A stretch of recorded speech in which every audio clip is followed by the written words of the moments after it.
क्या आप जानते हैं, नवरात्रि में 9 दिनों तक देवी दुर्गा के 9 रूप की पूजा अर्चना की जाती है। इसका क्या कारण है? ये 9 रूप अलग अलग सिद्धियां देते हैं।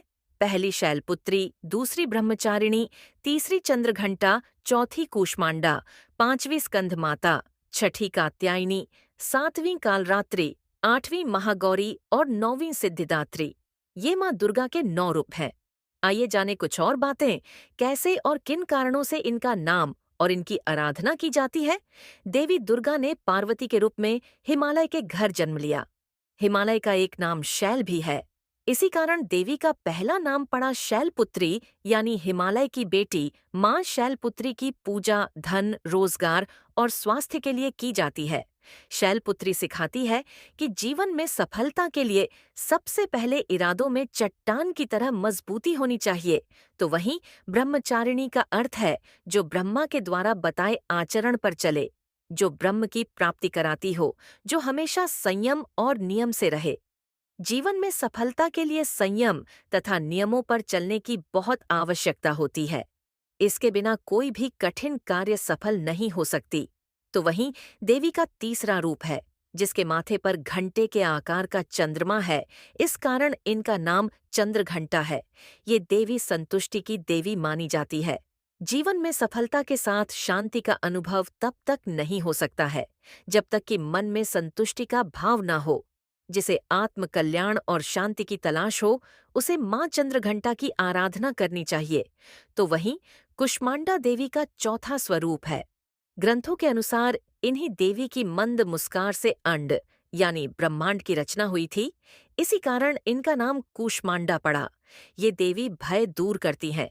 भय यानी डर ही सफलता की राह में सबसे बड़ी मुश्किल होती है।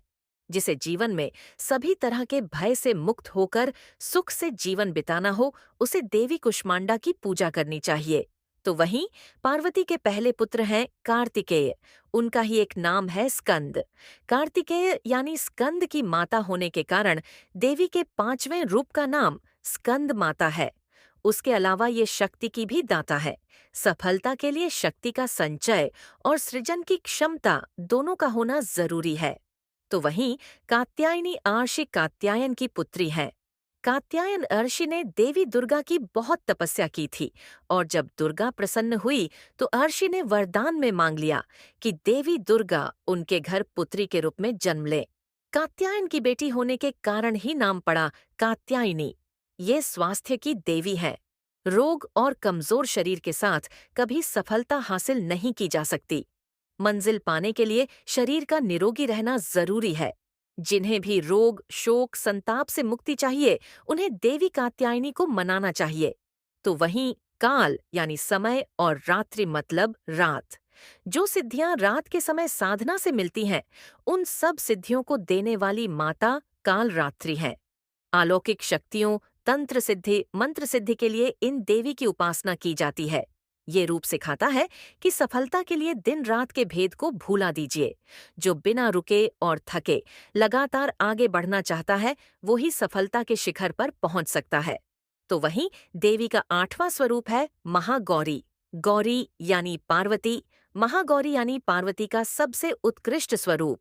अपने पाप कर्मों के काले आवरण से मुक्ति पाने और आत्मा को फिर से पवित्र और स्वच्छ बनाने के लिए महागौरी की पूजा और तप किया जाता है। ये चरित्र की पवित्रता की प्रतीक देवी है। सफलता अगर कलंकित चरित्र के साथ मिलती है तो वो किसी काम की नहीं। चरित्र उज्जवल हो तो ही सफलता का सुख मिलता है। तो वहीं नौवीं देवी सारी सिद्धियों का मूल है। भगवान शिव ने देवी के इसी स्वरूप से कई सिद्धियां प्राप्त की। शिव के अर्धनारीश्वर स्वरूप में जो आदि देवी हैं, वो ये सिद्धिदात्री माता ही हैं। हर तरह की सफलता के लिए इन देवी की आराधना की जाती है। सिद्धि के अर्थ है कुशलता। यदि कार्य में कुशलता और सलीका हो तो सफलता आसान हो जाती है। अंततः देवी के इन्हीं स्वरूपों की पूजा आराधना की जाती है नवरात्रि में।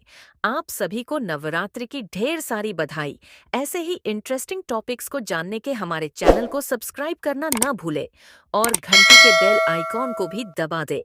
इससे हमें एक मदद मिलेगी जो आपके सहयोग के बिना संभव नहीं है।